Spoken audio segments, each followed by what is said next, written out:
Corona birembo makambo sali ekomisi ngabi yemba ekomisi ngabi seka nakoki kobomba tie Nzambe alola na memi na témoignage. Alléluia. Makambo sali nakoki kobomba te ye na nzimbo na monoko yelele nasali ya mingi ya yelele nasilani na bantoa ya kate yelele kongo ya fami maza epanyete yeseyo selibatiara koma kaye yeseyo shomera komi kabaye yeseyo nasali ya mingi ayaya yeseyo. Il nous a fait du bien Jésus. Kamisete koma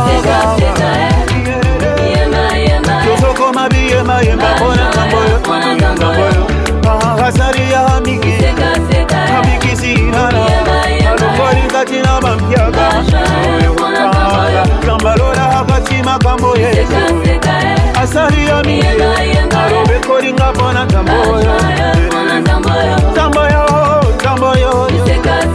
Aponisi biso Kosekana ngezana Tina Kamboyo Que le nom de l'Éternel soit béni. Que le nom de l'Éternel soit béni. Que maintenant à jamais. Du lever du soleil jusqu'à son couchant.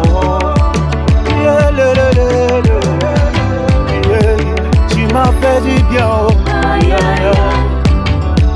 Tu m'as donné les enfants. Ah mon Jésus, tu m'as tellement fait du bien. Tu m'as donné les enfants. Tu m'as libéré de la condamnation. Tu m'as sauvé de la mort. Alors beko kiko zanga te bona samboyo.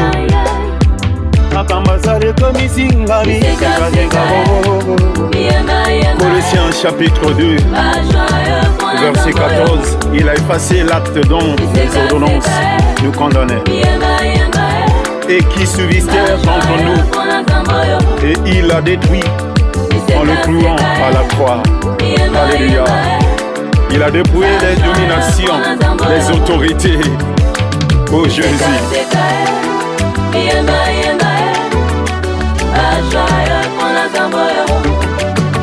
Yesu asali ngambo afongori bikuke kambongori makambo bakomisika lelo yo yemba bemiseka seka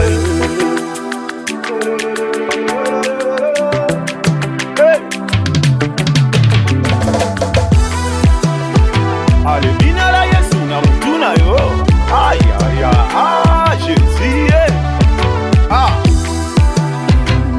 bina la Yesu na roketo na yo tango yango yo eske babini baso yawa sema biloko tokomisi Zamboyo asani ya bakomisinga lelo yo abimisinga bisika na kwakangaki bakomisinga lelo nakomi motatina mpona Zamboyo kosekana ngeza